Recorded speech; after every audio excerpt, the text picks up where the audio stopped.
Hello and welcome to the MilVet Podcast. Your podcast hosts are Brendan Aronson and Tim Shaw. We are military veterans, entrepreneurs, and investors. Most importantly, we strive to empower military service members, veterans, and their families. We believe that every veteran deserves a career that fires them up, a career in which you can learn, earn, and build a world-class network. On this podcast, we interview civilian and military veteran leaders who are incredible founders, writers, thinkers, and investors. Our primary goal is to inspire you to achieve great things. Let's dive into today's episode. And today I'm joined by JC Glick. JC is the CEO of the Commit Foundation, which is a nonprofit that supports veterans transitioning out of the military. We're going to do a deep dive today on Commit and on JC's transition. Before we dive in, I'd like to invite you to like, subscribe, and share the podcast with a friend. JC, thank you so much for joining us today. Hey, thank you so much for having me. It's always, first of all, it's always great to talk to you. Second of all, I love sharing the Commit story and talking to people about the great work that the team's doing. Yeah, it is really impressive work, and I'm excited to explore it today on the pod. I've given this incredibly high-level overview of your background, but it's always really helpful to hear it in the first person. So can you take a few minutes to tell us about yourself? Yeah, I retired in 2015 from 20 years of service. I was fortunate enough to do 11 combat tours with the Ranger Regiment and the Asymmetric Warfare Group. My last position was the director of the U.S. Army Physical Fitness School, Resiliency School, and TRADOC Leadership School. After that, I went into consulting and worked with a bunch of different organizations, but focused mainly on NFL and NBA teams, working with coaches and players on culture and leadership and how do you get people to put the team ahead of themselves? How do you get those things that we learn in the military? How do you get that in your organization? Wrote a couple of books and then have tried a couple of different things that I've thought were interesting, but was always missing. I told my wife one day, I was like, hey, my life is 90% amazing. And I got this 10% that's just, I don't know what it's missing. And then I found Commit and I found that 10%. And it was, we talk in Commit, we talk about serendipity. And it definitely was serendipity when I found Commit. That's awesome. I have a bunch of questions. First, I'd love to hear just a little bit about your own transition. What was it like? You did a full career in the military. I'm always really impressed by folks that do. And I imagine that transition can be incredibly challenging. I know it's challenging for folks that transition out after 5 years. So I imagine after a full career, it's even more difficult. But yeah, tell us a little bit about what was your own transition out of the military like? I used to talk about the fact that I went through 3 transitions. The first one being when I stopped deploying to combat and went to training and doctrine command. And I'll tell you, that was probably the toughest one for me because the culture was so different at the time. The mission was so different at the time. It was not an easy transition. And quite honestly, to be frank, I talk about 20 years, 11 combat tours, but I also have 4 suicide attempts. And that was my first 18 months after my last combat deployment was my first of 4 suicide attempts. I found it to be incredibly difficult to leave the clear purpose of deploying to combat and doing those missions and go to what I was doing at the time. And I worked for a great boss and great people and certainly an important mission, but it was a very difficult transition for me. The second transition was actually leaving the Army, which happened, in 2015. And I'll tell you that, I don't know, that didn't feel like a lot at the time. I think that I was, for a whole host of reasons, I was very angry. I was not in a great state of mind, but I think I was running away from the gun club. I was like, all right, this is not what I'm going to do. And I ran away from the gun club to prove that I could do something outside. And then the third transition was probably about 5 years later when I realized, oh, crap, I don't know what I don't know. I was still struggling with identity. I was struggling with purpose, and I didn't have a tribe because I'd run away from the military so fast. And while I had a very good career and I was making the money that I wanted to make, I was missing a whole lot of stuff. That's when you realize, oh, here's what you don't know. And you get to start figuring out, okay, let's start filling kind of the knowledge bank and let's start filling up what you're missing.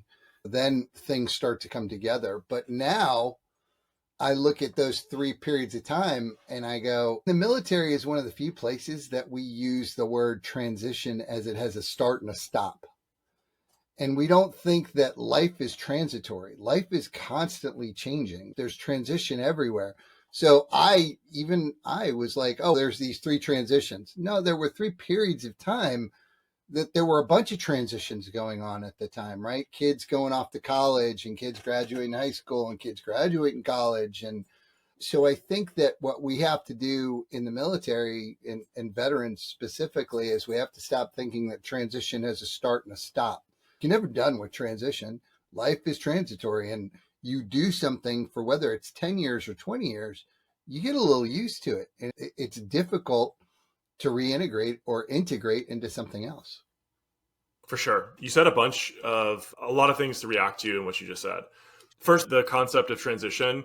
We always say that transition is a period of time and not a point in time. And I feel having some tactical patience can be exceptionally helpful with that. And one of the things at least I personally struggled with, I don't know how generalizable this is, so it's anecdotal, but I guess I thought that when I transitioned out that I would get to a point and would be like, all right, this is done. And now it's this new phase. And it is never as clear of a line of demarcation. So I think that's a really important point that I hope folks recognize in their own transition. You also mentioned, we're going to dive into some questions that I have about like mental health and how you take care of yourself later on in the pod. We're also going to dive into what the Commit Foundation does in a few minutes. You mentioned a couple of things that I think are really important. You mentioned a change in identity and purpose, and then this loss of tribe. And to me, those seem like 2 of the 3 main challenges that folks face in the transition, with the third being this lack of financial security or uncertainty around the financial piece, because in the military, you've got a contract for a length of time, but in civilian jobs, first you got to find one, which can be really challenging. You got to figure out what you want to do and what you're good at and what you get paid for. And then they're at will employment. So they can terminate on a dime through no fault of the employee themselves. Yeah. Can you talk a little bit about what are the key pieces of the transition, or what makes the transition so challenging for folks in a generalizable way? You guys work with thousands of transitioning vets. Would be curious if there are any generalizable ones that we may have missed, or if you want to double click on any of those 3. No, I want to hit on what you talked about a little bit. Is I think there is a huge fear, and I talk to folks transitioning multiple times a day, right? And there is this fear, and I think that we can tackle that fear. I'm not going to say easily, but I think we can go in a logical way. And it's something that we tend not to do. We do comparative analysis of what's everybody else in the world making, right? I get asked all the time, hey, what am I worth? That's a weird question, because you're worth whatever somebody's willing to pay you. That's your worth. You can think your worth is something else, but it's market value. But more important, what are you worth? I think the question needs to be, what do you need? What does your life look like? What do you want your life to look like? Do you want, hey, I want to go to work at 9. I want to come home at 5. I want to be done.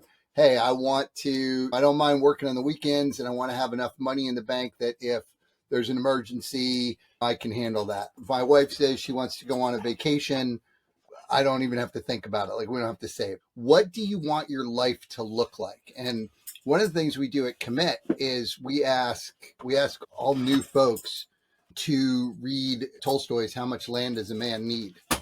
And I think the important piece of that is, what do you really need? And I'll tell you that you'll find out that it's much less than you think, right? So the lifestyle you want has a price tag attached to it. There's no question. Identify what the life looks like, then identify the price tag, and now you know what you need. Now, can you get more than that? Absolutely. In fact, I did that. I was very lucky to be a member of the Aspen Global Leadership Network, where I was forced to read that very early on as I was transitioning. And they said, so how much do you need? I did that number.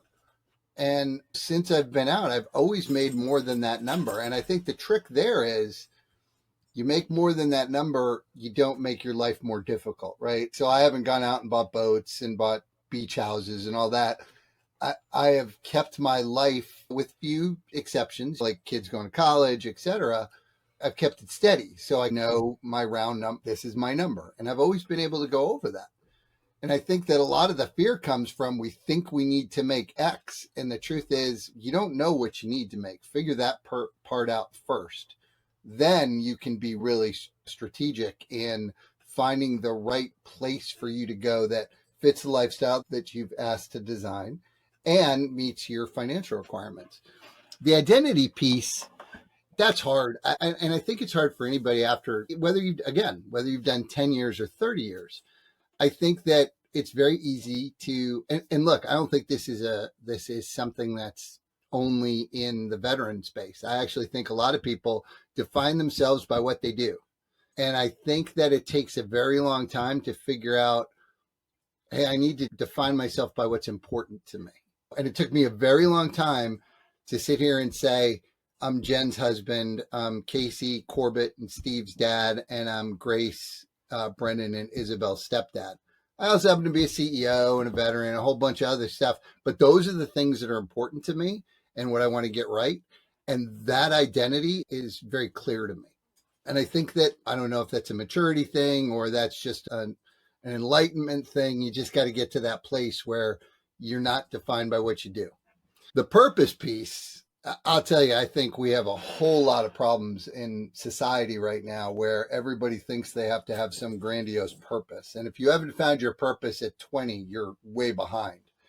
And I think that's just bullshit. I just don't think that's correct in any way, shape, or form.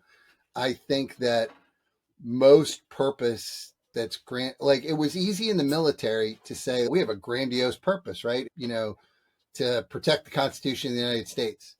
Yeah, but really, if you looked at it, our purpose was in every moment of every day. And so we just have to translate that to, I recently wrote about, you've got to really find your purpose in every moment of every day. And and it's hard. It's not easy. It's not like I sit there and do that all the time. Like I'm taking out the garbage and I'm like, oh, my purpose right now is taking out the garbage. It is, but I'm not necessarily excited. Like I don't feel good about that most of the time. But I think that if we do that, if we try to find purpose in every moment, like right now, my purpose is talking to you and having this discussion.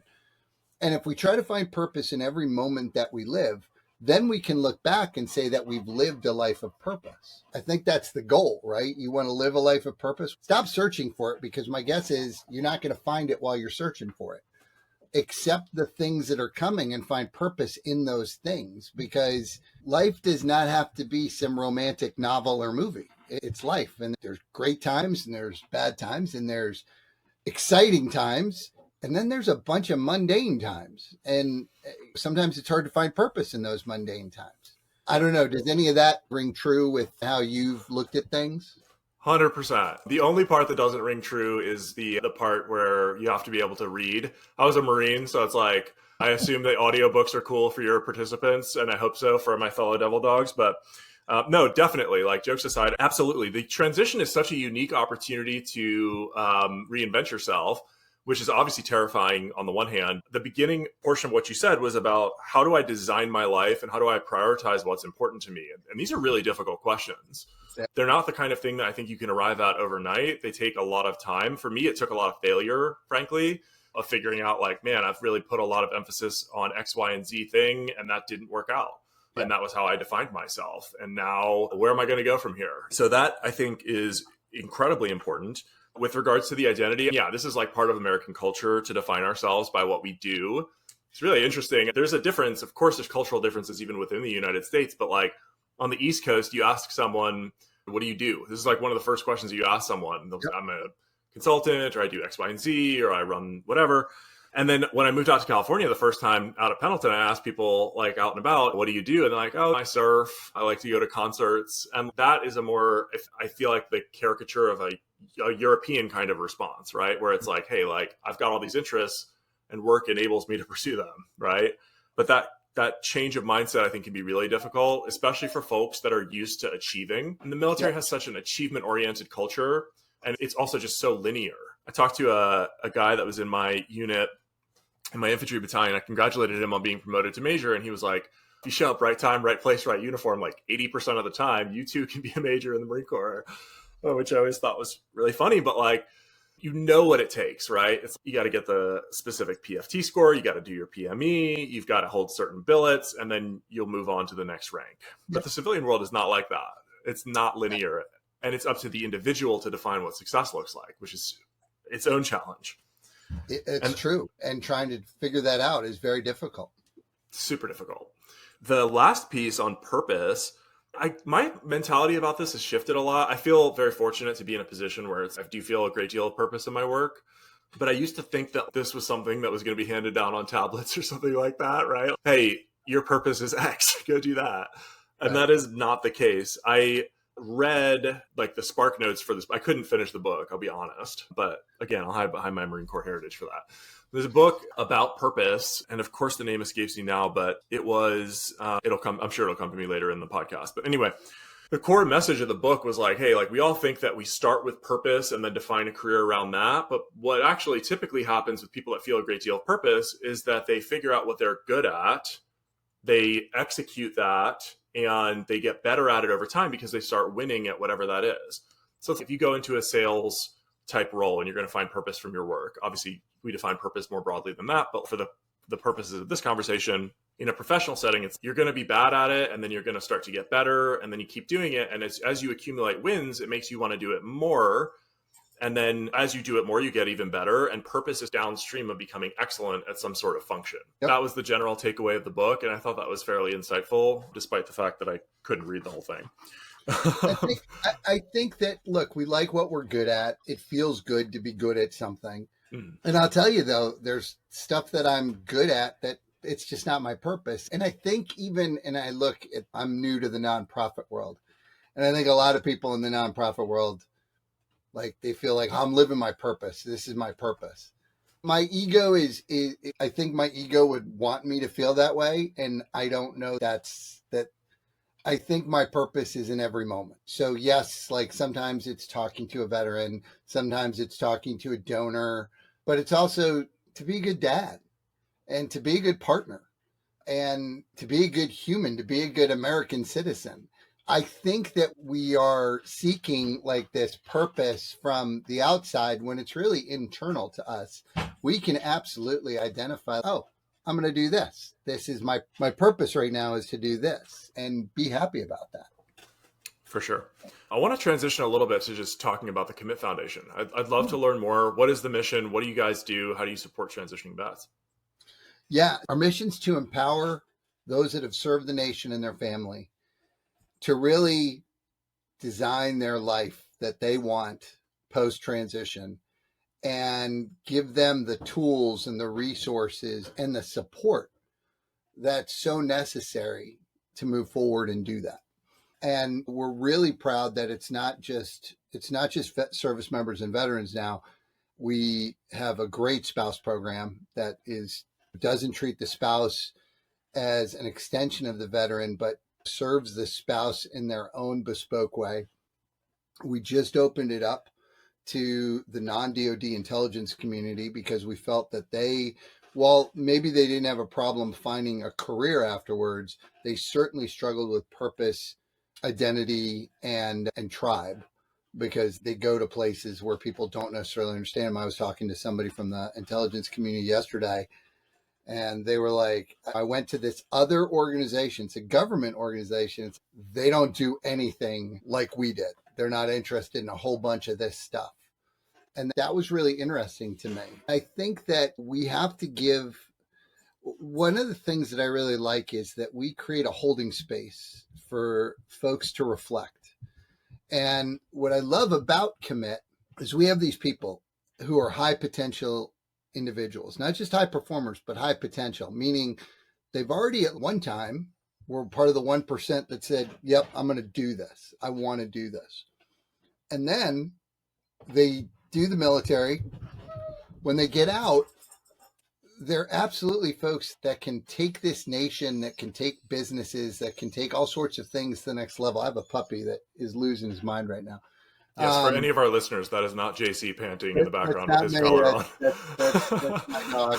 That we have these incredible individuals and we just push them and say, good luck out there, right? You're going to do great, especially the high potential individuals, like folks that have done well in the military. or have like really been energized by the military, we always look at them and go, oh, you're going to do fine. You got this. We want to change that to we got this. We're going to help. We're going to help you think about this. We're going to help you. We think that you have a values compass. We're going to make sure that your values compass is aligned with a new map, right? Like when you land navigate, you have a GM angle, right? You grid to magnetic north. I gave you a new map sheet that's a civilian world. Let's figure out what the GM angle is from the military map sheet that you had. Let's sketch out a couple of objectives on this map. Let's do this together. Between our pursue your purpose work that's asynchronous, then the DVS coaching, and then we give you a International Coaching Federation certified coach that will help you work on these things. And then we have our in-person workshops that are really get you to that next level and really refine what you're doing. So on average, we invest, because I don't see us as a charity, I see us as an investment. We invest about $15,000 to $20,000 per veteran. And the payoff on the investment is we're not giving you this. We're investing in you because you've shown the potential to go ahead and do great things, whether that's earn generational wealth or teach or coach or whatever you're going to go do. We know that if you're satisfied with your life, if you're satisfied with your career, if you have an optimistic view of the country, you're going to do well. You're going to continue to serve your country. You're going to continue to serve your community. And we do. We talk to people about, look, we're investing in you. You got to pay it back. Like you have to show a return on investment. And we're really fortunate. Our data is showing that 98% of the folks that go through commit are satisfied with their careers. That's compared to a much lower number in the civilian world. 92% are satisfied with their lives. 90% have a positive view of the nation, and almost 60% are volunteering their time for other endeavors. So I think we're getting the program is right. The program designed by a whole bunch of people, but the founder, Anne Marie Craig, who did an amazing job. And then you had Alex come in and lead this organization. And now I'm lucky enough to take it to the next step. But the program is doing what it's intended to do. It's this idea that we're going to help you. And we talk about high touch, high impact. Your journey, and I heard it best, one of our senior vice president of operations was saying, like, we start off as a convergent path, right? Or a divergent path. Everybody's got their own path in transition. And we meet them where they are and we help them get to where they'd like to go. But we come to a convergent location where all of a sudden you're talking to people about the struggles that you're having and the same struggles that they're having and the challenges that they're facing. And you get this sense of community. And it's really a wonderful thing. It's really unique in that everybody gets their own kind of, the program isn't the same for everybody. Everybody's program is different. But the goal is to get you where you want to be and where you need to be. How are you guys executing the programming? Is it in person? Is there a virtual contingent? And then if I'm a transitioning service member, this is exciting. The stats that you listed out are amazing. How do people access the program? Yeah, so you go to the website, right, commitfoundation.org, and you fill out an application. And the application is actually really important because it allows us to understand where you are in the process. And there are times when somebody will maybe not put a whole lot of effort into the application. See, puppy. And all of a sudden you'll kick it back and say, like, we don't think you're ready yet. Like you're not ready to do this. Once you fill out the application, the DVS reviews it, figures out where you are, and you start your Pursue Your Purpose, which is an asynchronous online learning platform where it really forces you to reflect on what's important to you, right? And all learning happens in reflection, right? That's like, we know that. So it really forces you to reflect on the things that you've done in the past and the things that you'd like to do and what that kind of leads you towards. There's a number of touch points with an internal commit coach. And then we assign you to an executive coach who now further refines, right? So this is all Zoom, this is all like virtual. And then, of course, the workshops are in person, and we have them in New York and DC, Baltimore. I'm going to Menlo Park here in a couple of weeks. So we have those all over the country where we bring about 20 to 25 participants together. Again, you've gone through some coaching, or maybe you haven't gone through the coaching yet, but you're at the right spot to go to a workshop. Again, this is not sequential. I think most programs, most education is curriculum based or educator based, right? It's either the curriculum, this is how we do it, or the educator, I'm the expert, let me tell you how to do it. And we are truly, I would argue, I don't know that we're the only one, but we are one of the few that is truly vet individual centric. What you will get what you need when you need it. So you don't have to, you're in PYP and maybe now you do go to a workshop because you're at that time when, okay, we really need to bring you in, right? A lot of people think, hey, I practiced for the interview towards the end of this. No, we should be working on rapport building in the beginning, right? Let's figure out where you are. And some people go, hey, I heard you had resume coaches. We do. I didn't get one. You didn't need one. You're good. Not everybody gets. We have a bunch of offerings. We give you what you need. Now, if you would like to talk about it, we'll talk about it. We'll talk you through, okay, I think I need this. All right, let's talk about that. But the goal is not to keep anything from anybody. The goal is to really be specific and meet that individual's needs, not just here's a whole bunch of stuff. And I think that the other piece, and that's why I think we're not a charity. I think we are an investment. We're investing in you where you need it smartly. If you think about it, it's almost 2 semesters of graduate school that we're investing in you. And we're doing it because we know that it's going to pay off in the long run. We absolutely know that a good thing is going to happen from this, that you are going to take the skills you've acquired during these coaching, this reflection, the lessons that you've learned, and you're going to really do positive things in the world. That's amazing. And then I have one final question about commit, and then I want to transition talk a little bit about mental health. How can folks get involved on the other side of the equation? So if they're not a transitioning vet, I assume there's like an option to donate on the website, which is always, I'm sure, appreciated. Is there an opportunity for folks that are in their business careers who just want to pay it forward to get involved on the other side? Yeah. So first of all, there's 2 really big ways that people can help. And the first way, and I'll be real transparent about this, is funding. We are really looking at individuals who want to make an investment in the country. I love people that want to help veterans. I love it. That's great. Thank you for doing that. And if you want to help veterans, donating to commit is important. But the country, it's at a pivotal time right now where I think that the people that we serve are really the key to unifying the nation. They're certainly the key to helping lead this nation. Again, as I mentioned, like, right, 90% of our community has a positive outlook on the future of this country. That's amazing because nobody has a positive look at whatever side you're on, but our population does. And I think that giving to commit is actually investing in the future of this country. And I like that. That's important to me because as wars dwindle down, people don't remember the veteran except on Veterans Day, Memorial Day, etc. But we always are thinking about our country. And this is an amazing way to really pay it forward. We also absolutely need mentors. We have folks that are going through the program. They want to be entrepreneurs. They want to go into finance. They want to go into VC and private equity. They've never heard of television. They don't know, or they want to go in the NFL. We need people from all different industries to help our folks think about the future.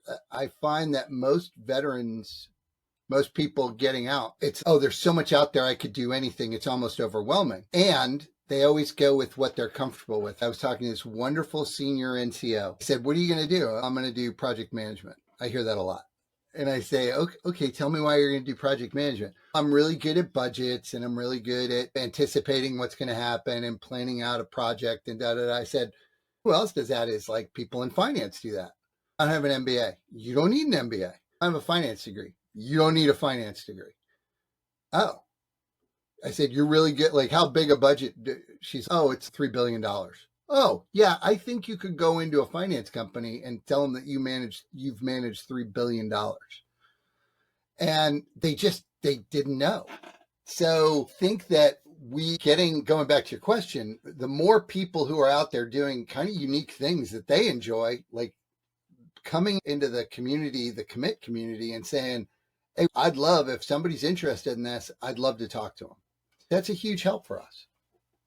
Got it. Very cool. Yeah, And like you can part do of it both. is, yeah, And you can do right. both. You can always give money and mentor. Yeah, totally. Yeah, I feel like a lot of the veterans that I speak with, because there's just so many different types of roles in the civilian business world, it is super overwhelming and not even knowing where to start. And honestly, it's like the purpose of this podcast is just to expose people to different career paths. And hopefully folks can put a goal like 10 years, 20 years down the road. This is the seat I want to be in. And how can I deconstruct a few people's career paths to see if there are common places that they've gone or things that they've done to reconstruct that for myself. So it's super helpful what you guys are doing. I want to transition the conversation and talk a little bit about mental health. I feel like the concept of mental health is just so broad, and it unifies a lot of the topics that we've been talking about around identity, purpose, how to spend my time, what's important to me. How do you think about mental health? Tell us a little bit about what resources have been helpful to you or what your battle rhythm looks like to make sure that you're staying in optimal shape from a mental health perspective. Yeah. So the key to mental health is the second word. It's health.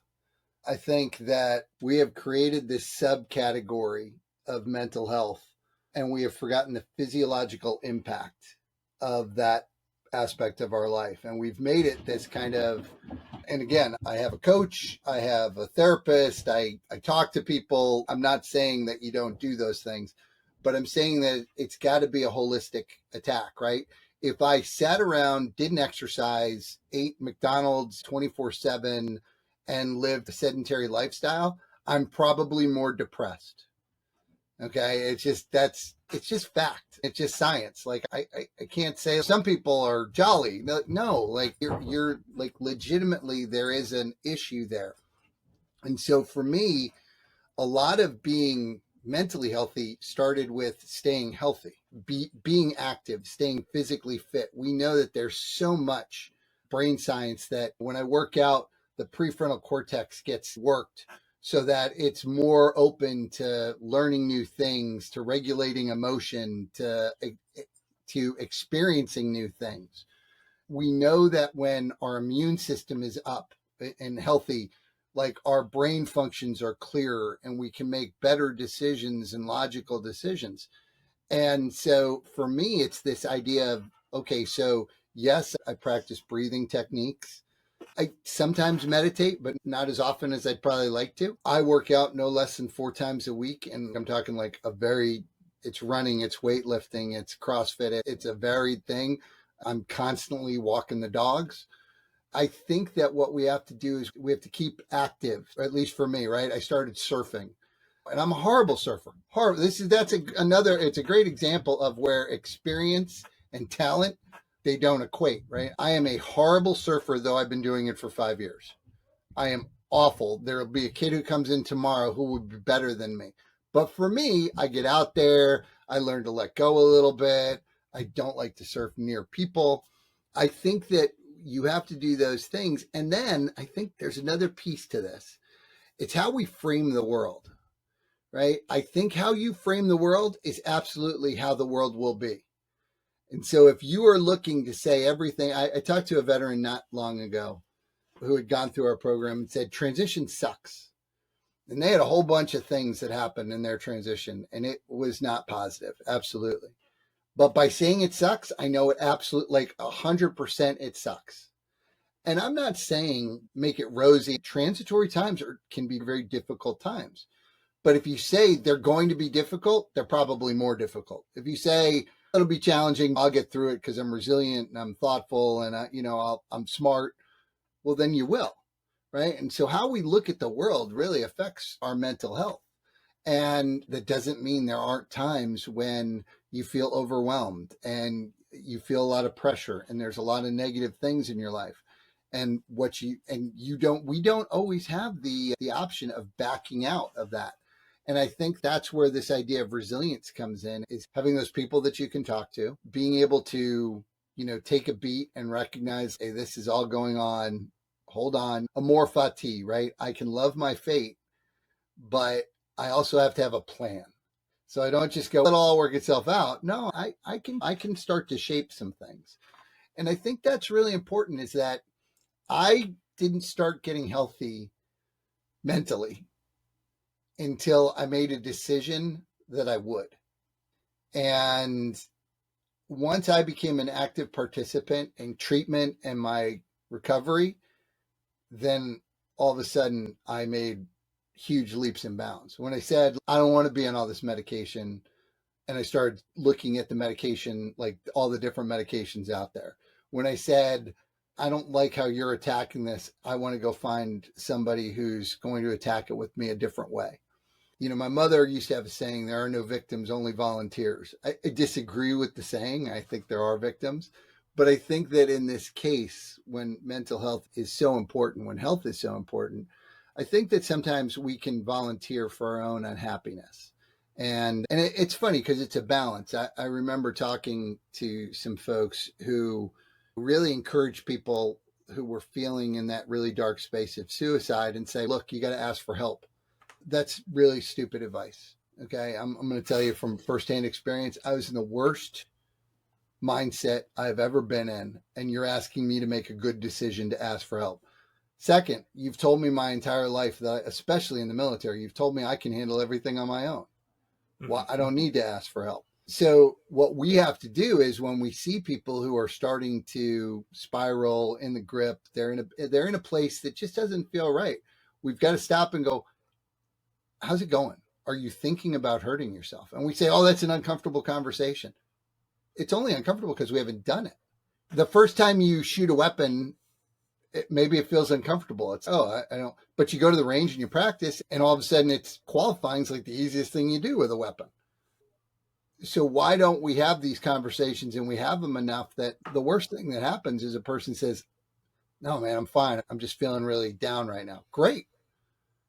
And the best thing that happened, maybe that is the best thing that happens. Maybe the worst thing is they go, yeah, I am. But now you've asked the question, because I know the worst thing isn't going to be, I didn't ask and they completed suicide. So I think that we have to change our mindset that it's everybody else's responsibility to help us. It's our responsibility. And everybody else, you got to check on your ranger buddy, right? You got to go like, how you doing? Because they're not in the space to know that they're doing really bad. That's really helpful advice. I asked someone that question the other day and got a good response, but the reason that I asked is because we lost someone that was close to both of us. And I've lost a few buddies over the years to suicide. We all have, I think. Yeah. It is it's devastating. I want to provide some resources for just things that I have found to be helpful as well on the mental health front. There's a book, The Body Keeps the Score. This is a book I've actually read. Great book. It's a great book. It's so good. Pick up a copy of it. I do recommend it strongly, but I think it really puts a nice exclamation point on how you started your response, which is this concept of mental health is health. And only in a Western context do we think of mental health as separate from physical health. They are one and the same. The book highlights the connection between the mind and the body, obviously, and then provides useful ways to improve one's mental health. A lot of it is through physical exercise. They found that yoga was incredibly therapeutic. I try and do yoga. I love it. I think it's fun. It's frustrating as hell. It focuses on the areas that I think I am personally worst at, and I think a lot of veterans are terrible at them. There's 7 attributes of athleticism, like endurance, speed, explosive power, etc., right? Strength. The 2 that I'm terrible at is flexibility and balance.